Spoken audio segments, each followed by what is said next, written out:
Welcome to Free Thoughts. I'm Aaron Powell. And I'm Trevor Burrus. Joining us today on what is our 250th episode of Free Thoughts is Adam Bates, Policy Counsel at the International Refugee Assistance Project. Welcome back to Free Thoughts. Yeah, hi. What is the International Refugee Assistance Project?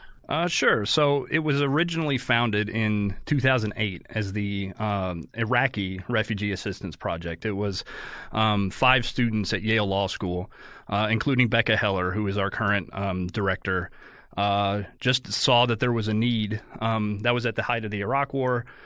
Saw that there was a need for legal services for people who are applying for refugee status to the United States.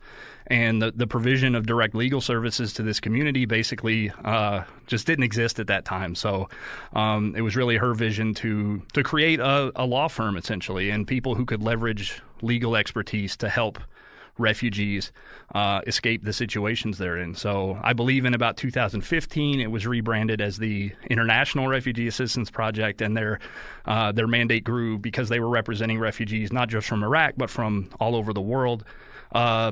So yeah, that's what we do. We provide direct legal services to refugee applicants. We litigate. We also have a lot of pro bono chapters, so law firms who help us do our work. And we have about 29 or 30 law student chapters. So we outsource a lot of work to law students. So we actually do a lot more work than the number of people who actually work there would suggest. This is only people coming to America. I mean, I just assume your expertise is in American refugee law, but does it get involved with situations such as the Syrian refugees going over to Europe? We've primarily focused on the United States because that's where the expertise is. We have field offices in Amman, Jordan, and Beirut, Lebanon. Sometimes we will work with people. We have a Canadian law school, a Canadian law student chapter. So on occasion, we may help people navigate the Canadian process, but we usually would defer to Canadian lawyers on that. So yes, by and large, this is focused on helping refugee applicants get to the United States. But if the situation arises, we are trying to get them to any safe third country. How did you get involved? Yeah, that's an interesting story. So I was actually working at Cato. I started at IRAP in October of last year, so I've been there about 9 months now. For the 3 years prior to that, I was doing criminal justice policy here at the Cato Institute. And so, I mean, basically what happened was the election happened, and then President Trump instituted the Muslim ban in his first week in office. I was just motivated by what I saw going on in the airports, by what was happening, what I thought was on the basis of people's religion or their nationality or their ethnicity. So I just decided that I wanted to start working on refugee issues. So I knew that IRAP was responsible for a lot of that organization that people may remember from the airports, where lawyers were showing up to Dulles and Reagan and trying to help get people off the planes, because the Muslim ban came down at like 4:20 on a Friday afternoon, and it went into effect immediately. So there were people in the air who, when they landed, the husband would be a U.S. citizen and his wife wouldn't be a citizen. So they were turning the wife around and sending her back to Syria or sending her back to Iran. And the husbands, they were calling people and asking, what can I do? They're deporting my wife back to Syria. And I was just offended. I would say I found reservoirs of patriotism I didn't know I had. And I thought that this can't be what this country's about. This can't be something. And I just felt that as a libertarian, as a lawyer, as somebody with some background in Middle East studies and the Arabic language, I just felt that this was the thing for me to do at that time. While that policy was ongoing, I thought I really want to help this refugee issue. What does it take to be a refugee to the United States in a general sense? Well, so I mean, in the specific legal context, what legal test could you have to meet to be a refugee? So a refugee is a person. Typically, there are exceptions to this, but typically a refugee is somebody who is not in their country of residence. They're not in their home country. They're unwilling or unable to return to their home country because of a well-founded fear of persecution based on race, ethnicity, religion, political opinion, social group, something like that. So it's a I mean, it's a pretty objective test, but at the same time, you can see how that might apply to a lot of people. So I think currently there are roughly 20 million, according to UNHCR, which is the United Nations High Commissioner for Refugees, there are about 20 million refugees in the world, with about 5 million more Palestinians who are considered refugees. And so that's just people who meet that definition. There are also people who are asylum seekers. So those are people who have arrived in a country like the United States and claim that they can't be sent back to their country for largely the same reasons, for well-founded fear of persecution. And then there are what we call internally displaced people. These are people who are still in their home country, but they've had to leave where they were from for some reason, usually internal persecution. So those people do not count as refugees under the UN definition. So the group of people that we work with typically are people who are outside their home country. They're looking for a safe third country, and they can't go back to their home country. Does that persecution requirement then mean that someone who, say, is just there's a civil war going on and you happen to be caught in the middle of it, so you're not being targeted for any of the various criteria that you listed, but it simply is just it's too dangerous to remain there because you could get a bomb dropped on you at any time, and so you fled? That doesn't count as a refugee? Well, there are, as I mentioned, that was the general definition of refugee. There are also exceptions to this. In U.S. law, there are things called like temporary protected status, which you may have heard of, which are people who are in the United States. Something happens. Now, this something could be a broader category than what I mentioned earlier. So it could be a natural disaster. It could be the Syrian civil war breaks out, and you're in the United States, and you are given a temporary protected status. Of course, the problem there, if you come in as a refugee, after a year, you can apply to have an adjustment of status to a permanent resident, and then 4 years after that, you can apply to become a citizen. It's the same as if you had immigrated to the U.S. Temporary protected status is temporary, and these people exist in this kind of limbo. The government has to reauthorize or redesignate their particular crisis, or else they can be sent out of the country. And that's happened a couple times under this administration, where there are concerns about people who've been in the U.S. and they're under temporary protected status, but they're concerned about losing that status and potentially being deported. So there are, even for people who don't qualify technically as refugees, there are humanitarian parole and temporary protected status. There are ways for them to be kept in the country if the administration is amenable to those. Well, that was I think the story was the Hondurans, the 40,000 Hondurans who had temporary protected status for 20 years or something, and then they just took it away, which seems to me to be vicious is the only real word I can think of. I don't think they were causing any huge problems. I don't think there were a bunch of stories of Honduran crime sprees. I might be wrong about that, but just to be like, nah, you guys got to go home. I guess after 20 years, it kind of shows something about the way this administration thinks of people living in this country who aren't American citizens. I think so. I mean, I think the answer you would get is temporary is meant to be temporary, and it's this very formulaic. Instead of considering the broader humanitarian picture or the broader philosophical issues at stake, it's really drawing right down into the name itself and saying, well, temporary means temporary. They've been here 20 years. Yeah, you're right. I'm not familiar with any big Honduran crime spree. So, yes, I mean, this administration has obviously taken a line on people who are not citizens, making it harder to come to the United States, making it harder to be a citizen. So yes, this is. I think anybody who works in the space I work in would tell you that this is not a great time for refugee law in the U.S. or in the world, really. So I like fighting tough battles. I think that's part of being a libertarian is finding these hard battles and fighting them. But yes, this is a very trying time for refugee rights and immigration rights more broadly. What does fighting those battles look like specifically for you? So what do you do in your day job with IRAP? Sure. So one of the things that IRAP really prides itself on, it's a very young organization, both in terms of how long it's existed and in terms of how old the people are who work there. So it's a lot of young lawyers who are energetic and interested and fired up about this issue. people are very interested in doing the various things that we do at IRAP. So we have the bulk of our work is our legal department. So those are people who are providing direct legal services to refugee applicants. They're helping them fill out the paperwork. They're helping them file appeals. They're walking them through the laborious process of becoming a refugee. We also have a litigation department, and what litigation does basically is sue the government. So we sued over the Muslim ban. We lost in the Supreme Court. We still have, so the Muslim ban was actually bifurcated into the travel ban and then the refugee ban. We're still litigating the refugee aspect of the Muslim ban, but as everyone knows, the travel ban was resolved by the Supreme Court in favor of the administration. We're also suing about various other refugee issues.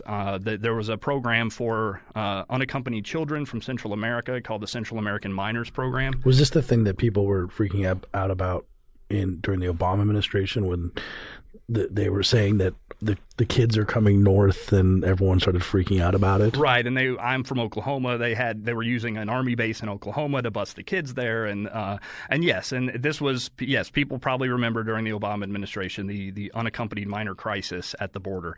But so a lot of these were kids who were fleeing drug violence in Central America.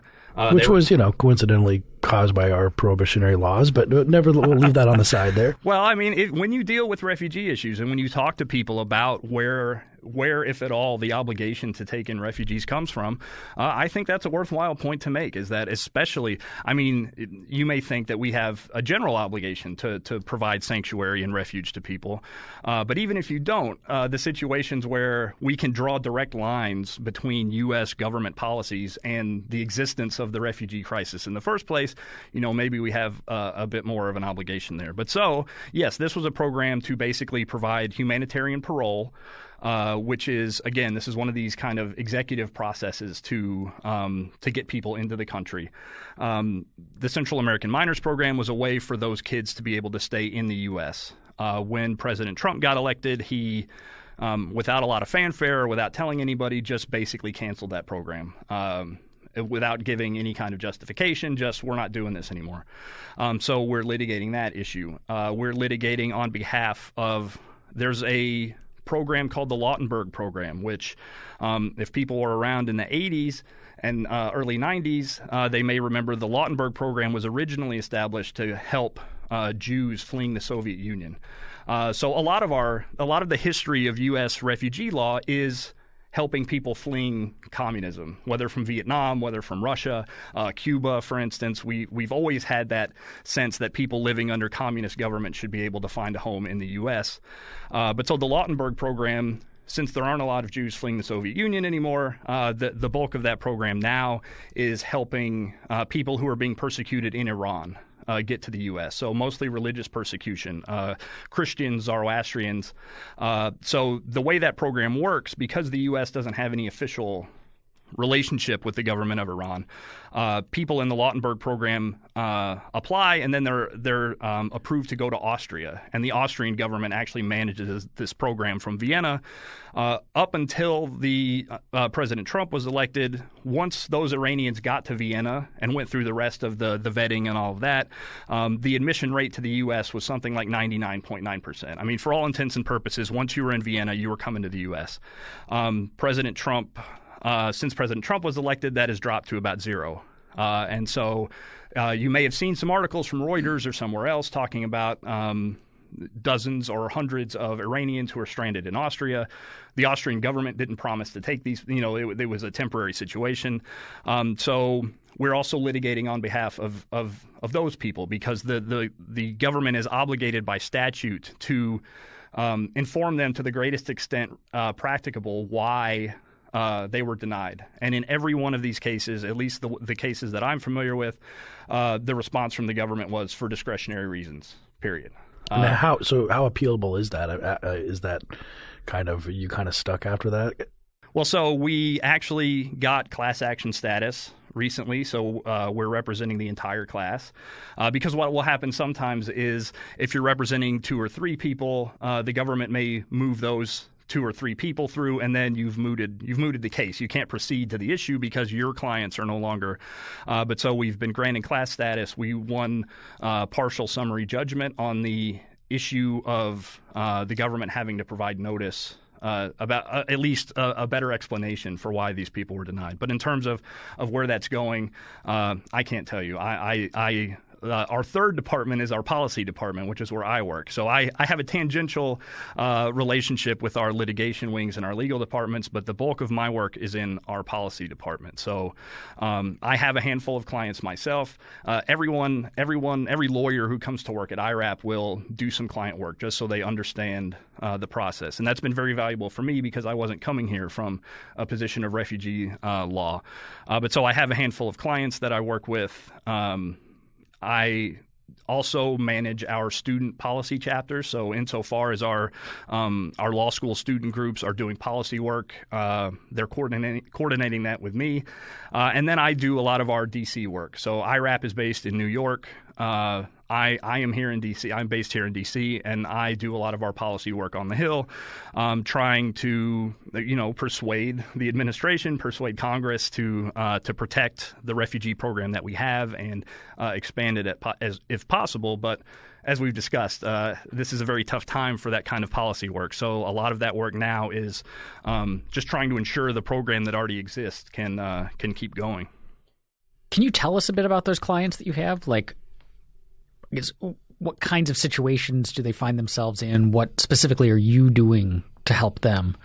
Well, I mean, so for confidentiality reasons, I will say that, because, and as I said about who these refugees are, it's not just the general lawyer confidentiality issue. It's that, our refugee clients almost by definition are facing some kind of threat. So it's really important not to get into too many specifics.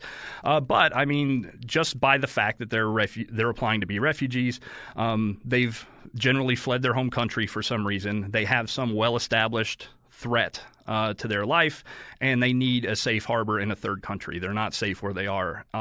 So you can imagine the kind of conditions that these people are living in. You can imagine the kind of things that must be going through their head. They've uprooted their entire lives. They're living in a foreign country from where they were born. They're trying to get to a country, and then they're being faced with all the bureaucratic hurdles that go along with being a refugee, and now a U.S. administration that is overtly hostile to the idea of refugees, and by extension, the U.S. administration, by that hostility, is kind of dragging the entire international refugee apparatus down with it. So, insofar as I said this is a bad time to be doing refugee policy, it's immeasurably worse time to be a refugee, and it just happens to be one of the worst refugee crises since World War II. As I said, there are roughly, including the Palestinians, there are roughly 24 to 25 million people who are in this position. And maybe 1% of them, according to the UN, are going to get resettled in a year. So it's a terrible situation. And that's so, yeah, without getting into too many specifics about what our clients are dealing with, that kind of lays the groundwork. Where do they, while they're waiting for their appeal, and they present themselves at the border, or they come in on a flight and then do they claim refugee status, and then they have to go through the process of getting paperwork and showing that they deserve refugee status? Is that kind of how it works, or do they do it before they come into the border? So what you've just described are basically asylum seekers. Asylum, okay. So it's easy to get.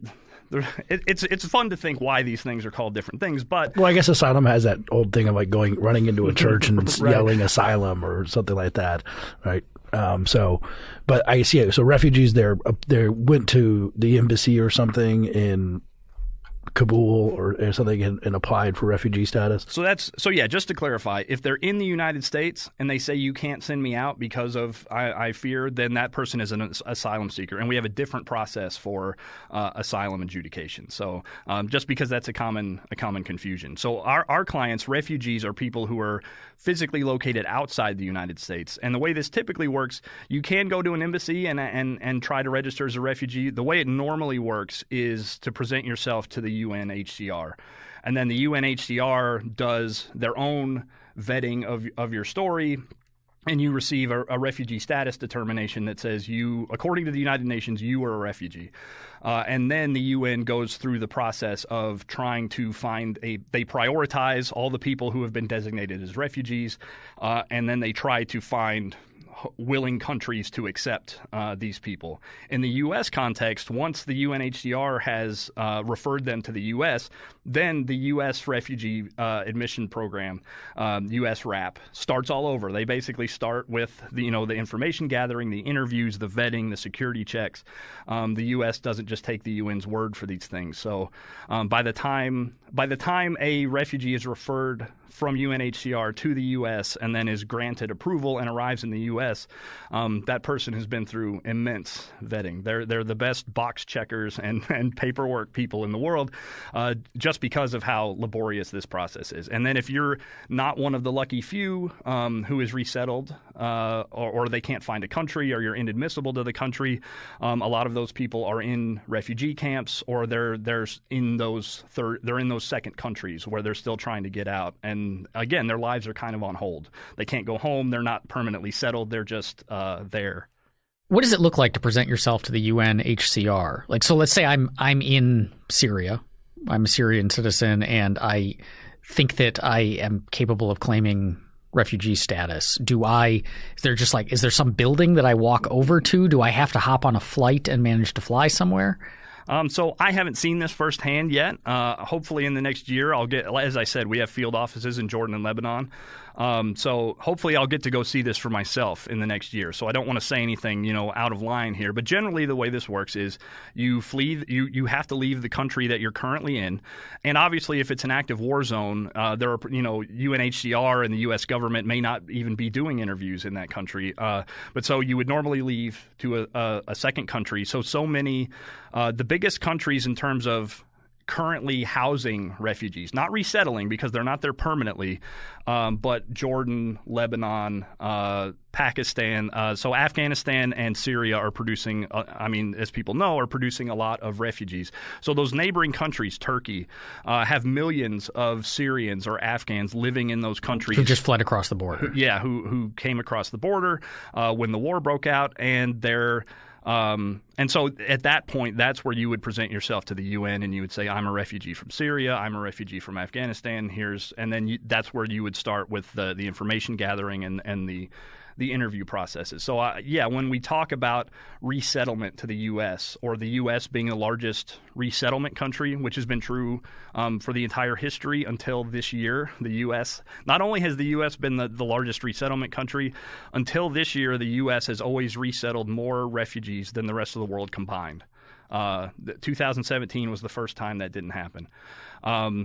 But so when that's resettlement countries, when we talk about countries that are housing these people, I think something like between 17 and 23% of the population of Lebanon right now are refugees. Just massive refugee movements to these countries. Isn't there a different problem with refugees than sort of quote-unquote voluntary immigration, where I tell people all the time that the reason immigration works so well is because the person who leaves a country voluntarily, like the person leaving Iran, not as a refugee but saying I just want to live in the United States, is not an average Iranian. I think that's the biggest mistake. They say, oh, well, he's just an average Iranian. No, he wants to leave Iran and uproot his life or her life and learn a new language. All these things that mean that they really care about moving. But if you're being pushed out of a country, then you're not getting the same caliber, so to speak, of people as people who are voluntarily uprooting their lives. And so you could have a bunch of problematic people there who are refugees, but ultimately they would rather be back in their country that's a war-torn mess, and they don't really want to be in America.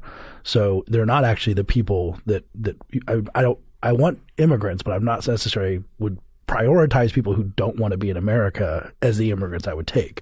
And that would seem to be a problem you would have with refugees.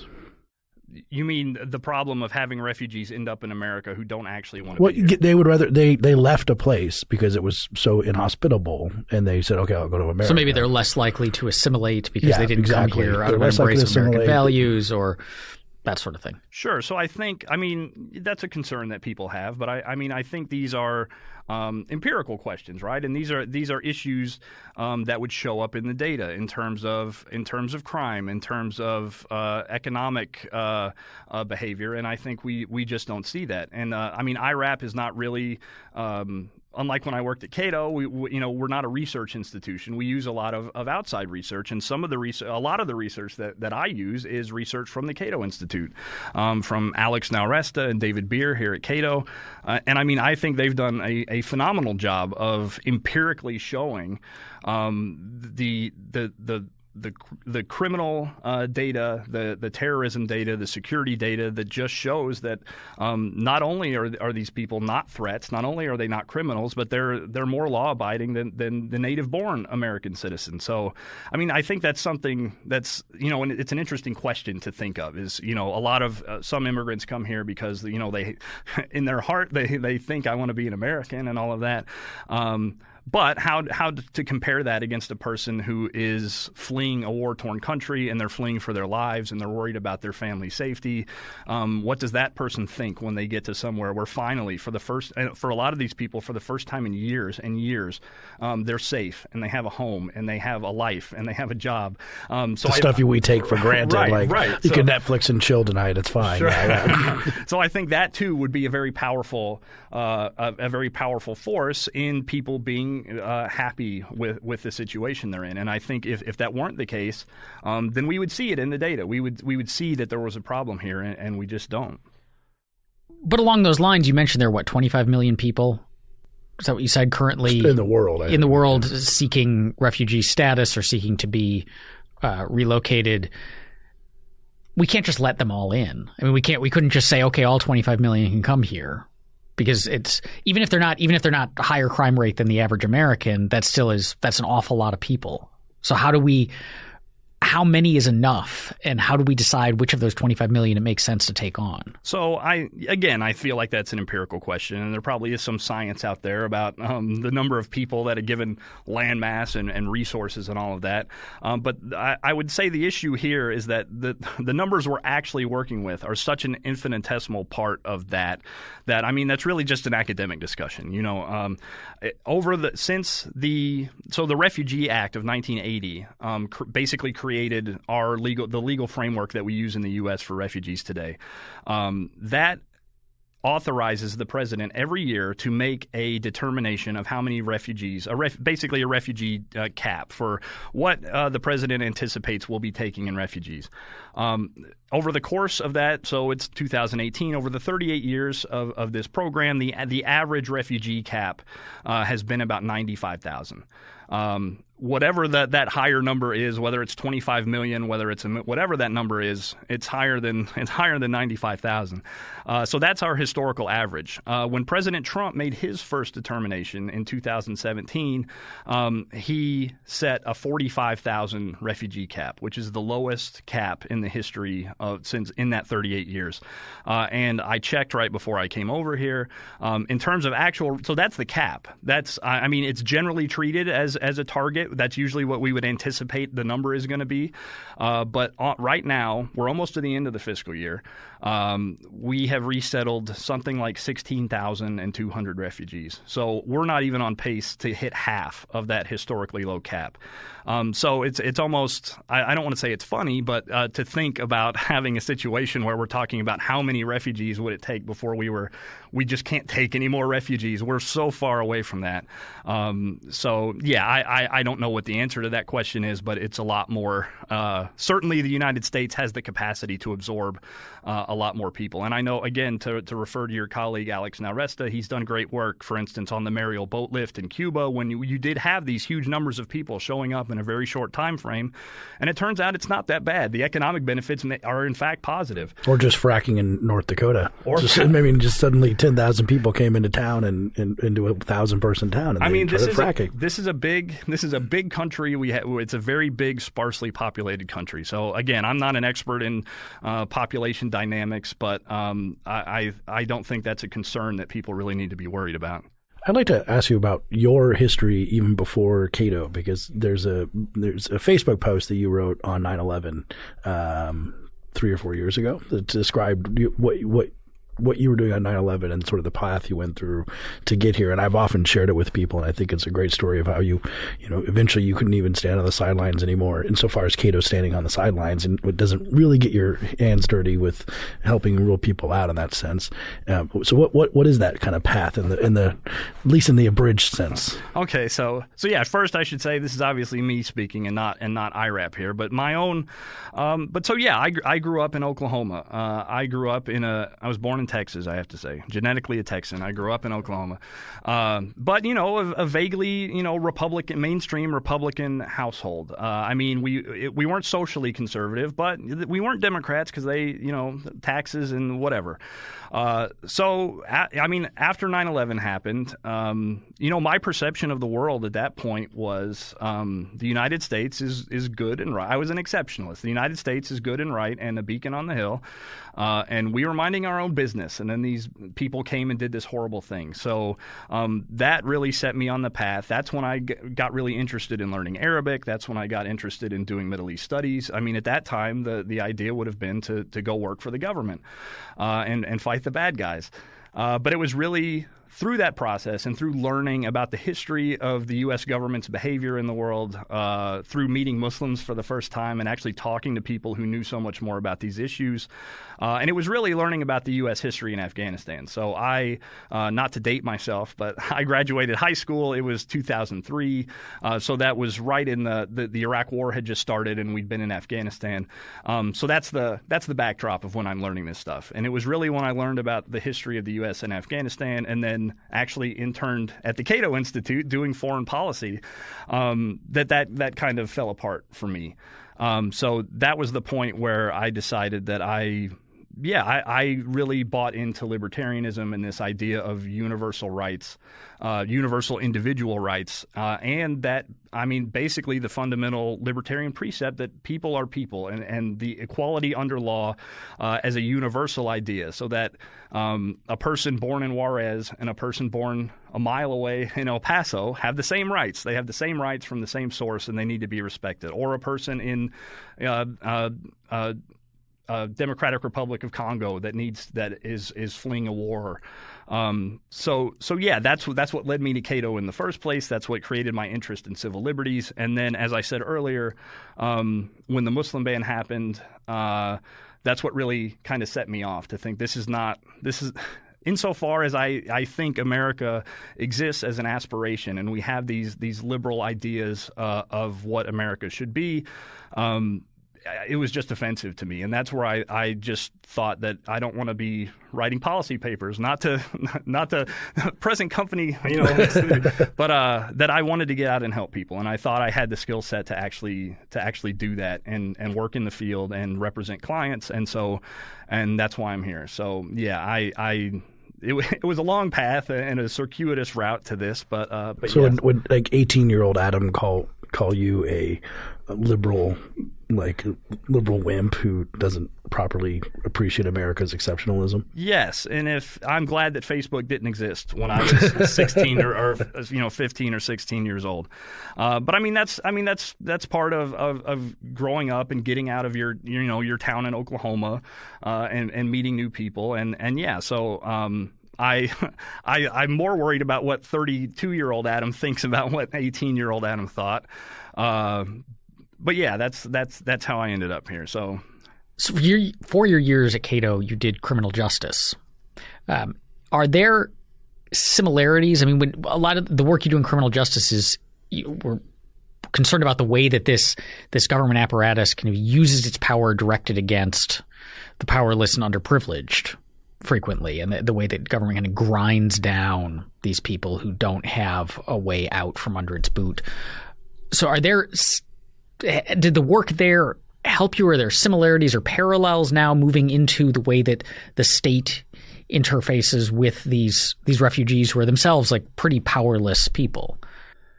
Yeah, I mean, interestingly, I do think there are similarities, and I find myself calling on a lot of my experience doing criminal justice policy and my study of that. I mean, I think all of the things that we point out and that I worked on when I was here, in all the institutional issues in the criminal justice system about access to justice, access to counsel, due process rights, things like that.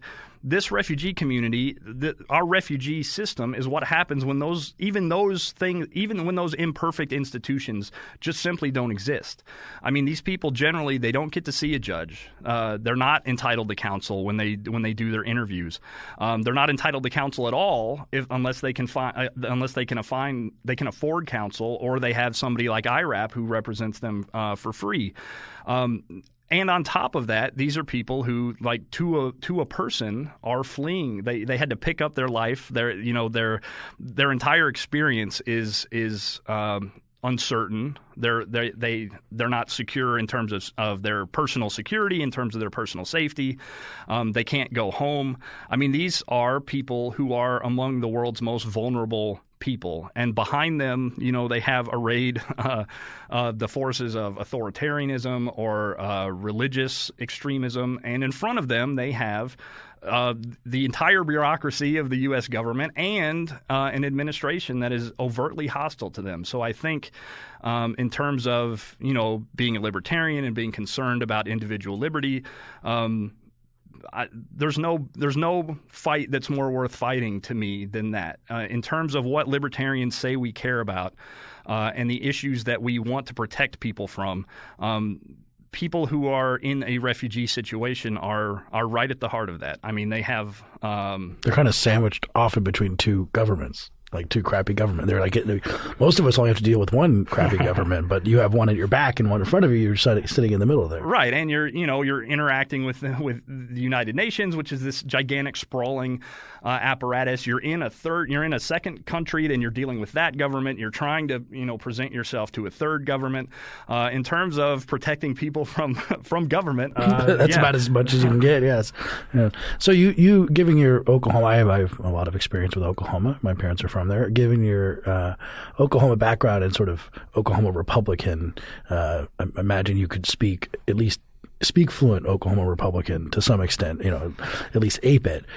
What has changed in the Republican attitude, do you think, over the last few years toward people like refugees and immigrants? Yeah, I mean, it's I rarely feel that I'm shocked by anything anymore, but it's pretty shocking just in terms of as I think I alluded to earlier, for the longest time most of our refugee law came into being after World War II. That was the big, idea that we need some way to deal with these kinds of things.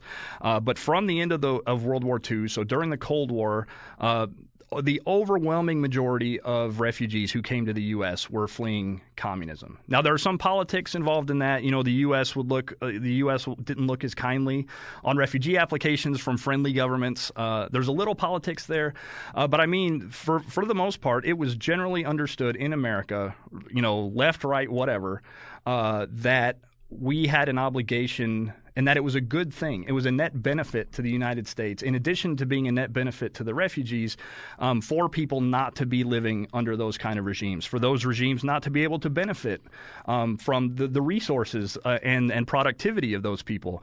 And that you can see that in the Republican Party for decades. You can go back and watch Ronald Reagan and George H.W. Bush basically have this fight over who's more supportive of immigrants. So I think to see it now, where we've basically just abandoned the idea that that we have an obligation to people who are suffering under authoritarianism or whatever they're suffering under, but also that we've essentially lost, or at least a lot of people who used to advocate this as a strategic issue have somehow forgotten that argument that we don't want people living under ISIS. We don't want Christians being persecuted in Iran. We don't want people living under these situations. So not only can we deprive these authoritarian regimes of their resources, but we gain a resource ourselves in the productivity of these people. And I mean, and the data is very clear on this. So there was a report that actually was produced under the Trump administration analyzing the economic impact of the refugee program on the U.S. economy from, I think, 2004 to 2015, I want to say. And it showed that the net the net economic impact of the refugee program was like plus $63 billion or something. So there's no question that in terms of economics, this is a benefit. There's no question that in terms of the refugees themselves, this is a benefit. So yeah, it is disappointing, and there has been a huge shift in the way people, especially on the right, but just in general, have kind of shifted their attitude. When people used to show up from Cuba, they just got to stay. We knew that people shouldn't be living under Castro. Somehow we've lost that. We don't have that same approach to people who are currently suffering under the Islamic State or any other authoritarian regime. So yeah, it's interesting to see how that's changed over the years. You think is part of that, I guess, demographic shifts and kind of cultural anxiety, that it's one thing to be accepting of people who are different from you when people who are like you are the dominant majority. And so these new people exist always on the periphery. But as we tip closer and closer, like what is it, within the next decade or so, when I think, white people become when whites become the non-majority, I'm not sure when, but it will be. It's coming up. That whites become more and more anxious about people who don't look like them, don't speak like them, have different belief systems, whatever else, coming in. Well, I think so. Again, I would go back and almost chuckle at that and compare in terms of relating that viewpoint or conception of society to the actual tiny numbers of people that we're talking about. Like if another 25,000 refugees is going to make the difference, then it's not a voting. That's not a voting block. Yeah, right. So I'm not concerned. I don't no concern about the refugee voting block. I think would be very legitimate. I also think the more alienating and hostile we are, I mean, those are things that make it harder for people to assimilate. And this has become a problem in some places in Europe where they take asylum seekers, they take immigrants, they take refugees, but then they make it very difficult for them to work. They make it difficult for them to lead normal lives and assimilate. We don't do that in this country. We make it pretty easy for people to assimilate, and it would be a shame for us to go the wrong direction there. I also think that argument has always been there, right? That argument about demographics was, I mean, even when the immigrants were majority white, when they were Irish or when they were Italians, they weren't considered white at the time. We changed the definition of white after the fact. But there's always been that argument. I don't know if either of you have been to the Ellis Island Museum in New York. So it's a great museum, and there's some subversive libertarian elements that I was surprised by. Like, it's very powerful. Some rooms that were celebrating people who helped turn people's coats inside out so they wouldn't see the marks on them, or translators who intentionally mistranslated so that people wouldn't be deported.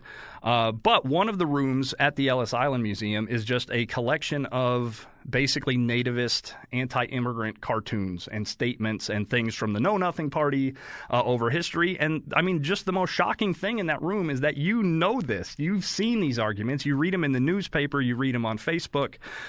So, I mean, fundamentally, the anti-immigrant argument has not changed in 150 years. And I don't think that position is any more legitimate now than it was then. I think that argument has proven that it's not correct, that people don't have anything to worry about from these people. And insofar as we have data, I mean, the data backs up that presumption. What can individual, normal, so to speak, people, because you're clearly not normal, what can individual people who aren't involved in policy or attorneys do to help refugees? So, unlike some countries like Canada, there really is no private sponsorship in the United States. So, I mean, a lot of this stuff is happening at the political and policy level, where it can seem inaccessible to people. But, I mean, people always have the normal routes of contacting their legislators, and especially because this is largely a federal issue. The states don't have a lot to say. I mean, states can do things like provide in-state tuition for refugees. They can make public statements and things like that. But in terms of what the law and the policy actually look like, so much of this is happening not at the state level, but happening thousands of miles away and happening in the White House. It's tough. I mean, I think expressing support, I think getting legislators involved, I think, supporting organizations that are doing this work are probably the best things people can do. after the Muslim ban came down and you saw all the lawyers and people show up at the airports, people got into the country who otherwise would not. People had their rights vindicated who otherwise would not have.